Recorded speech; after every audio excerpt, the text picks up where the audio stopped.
Hallo, welkom.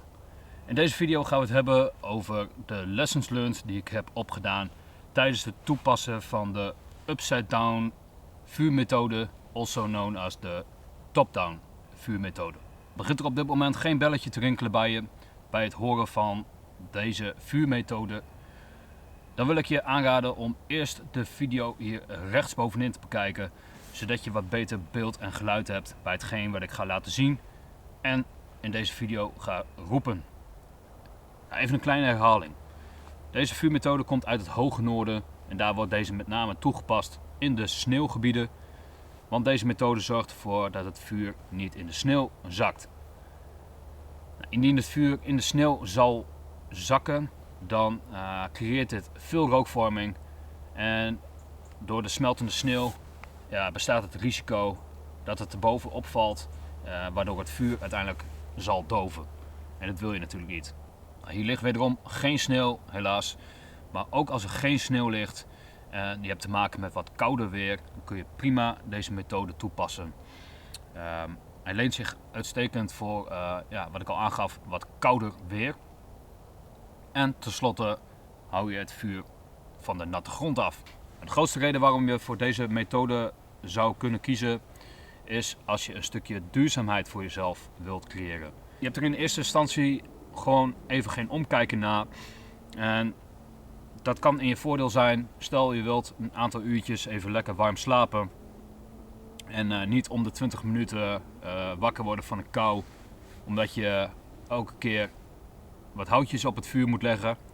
Ja, dan zou dit een prima methode voor je kunnen zijn. Wat ook een markant voordeel is van deze vuurmethode is dat uiteindelijk creëer je een heel heet kolenbed. Nou, dat leent zich prima om op te grillen en braden enzovoort. Maar een bijkomend voordeel is als je die kooltjes op een hoop schept, dan creëer je een hele hete kern die je makkelijk aan kunt blazen voor als je een nieuw vuur wilt maken. Door zaken in de praktijk te brengen kom je er zo nu en dan wel eens achter of iets voor je werkt of juist wel niet werkt en of er punten ter verbetering zijn. Een stukje praktijkervaring wat je dan opdoet, daar rollen de zogenoemde lessons learned uit.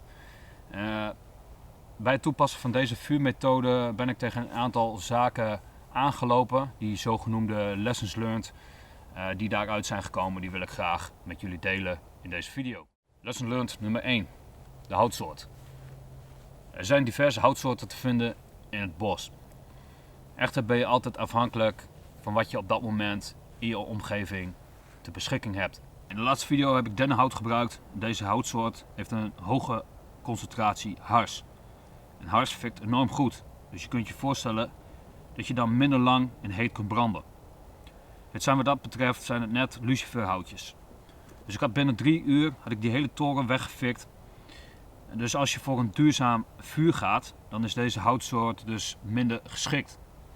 Het heeft de voorkeur om een hard hout te gebruiken. Denk hierbij bijvoorbeeld aan eik of beuk.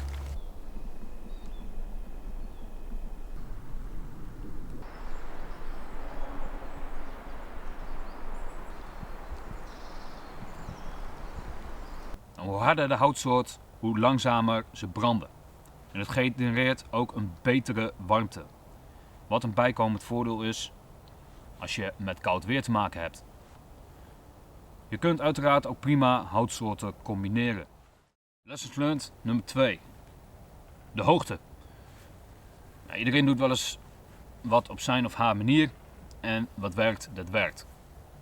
Punt. Dat is natuurlijk helemaal prima. Maar soms zijn er wel eens kleine verbeterpunten en die verbeterpunten die zorgen ervoor dat je de kans dat er iets mis kan gaan zo klein mogelijk houdt. In de laatste video had ik de vuuropbouw vrij hoog gemaakt.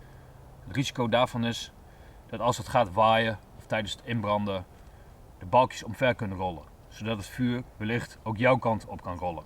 En dat wil je natuurlijk niet. Het is dus beter dat je een brede basis aanhoudt en deze geleidelijk uitbouwt en niet al te hoog maakt. Zodat je een stevige constructie krijgt. Lesson learned nummer 3. Lagen. Ik heb het tijdens mijn vorige video al eens een paar keer aangehaald, maar toen niet toegepast wat ik uiteraard nu wel ga doen. Maar indien je een duurzaam vuur wilt creëren en daar het maximale rendement uit wilt halen, dan kun je tussen de opbouwlagen wat grond leggen. Dit zorgt ervoor dat de kooltjes wat minder snel zakken, dus dat het vuur wat minder snel inzakt. En dat komt uiteindelijk de duurzaamheid van je vuur weer ten goede. Last but not least, lesson learned nummer 4. Nat hout. Dit klinkt misschien heel gek en tegenstrijdig, maar gebruik voor je vuurtje niet al te droog hout. Want dit zorgt ervoor dat je stapel natuurlijk sneller afvikt. Gebruik ook weer niet te nat hout natuurlijk. Speel hier een beetje mee. Maar over het algemeen vekt de toplaag de onderste lagen geleidelijk aan droog. Nou, weer een voordeel als je in een omgeving zit waarbij je over niet al te droog hout beschikt. Uiteraard dient de toplaag, hetgeen waarmee je vuur begint, natuurlijk wel droog te zijn om teleurstelling te voorkomen.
Ik heb heerlijk gegeten. In het begin zul je hem moeten inbranden. Dus dit zorgt nog wel voor de nodige aandacht. Ik gooi er zometeen nog even wat hout op. Zodat hij nog verder kan inbranden. En daarna hopelijk een goede hete kern creëert.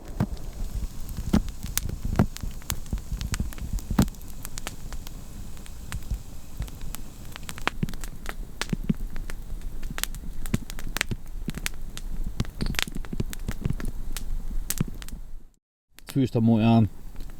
Op deze manier brandt hij geleidelijk aan mooi in. Dus dat is goed.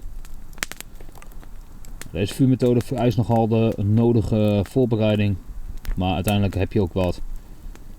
Echt een effectieve en super toffe manier van vuuropbouw.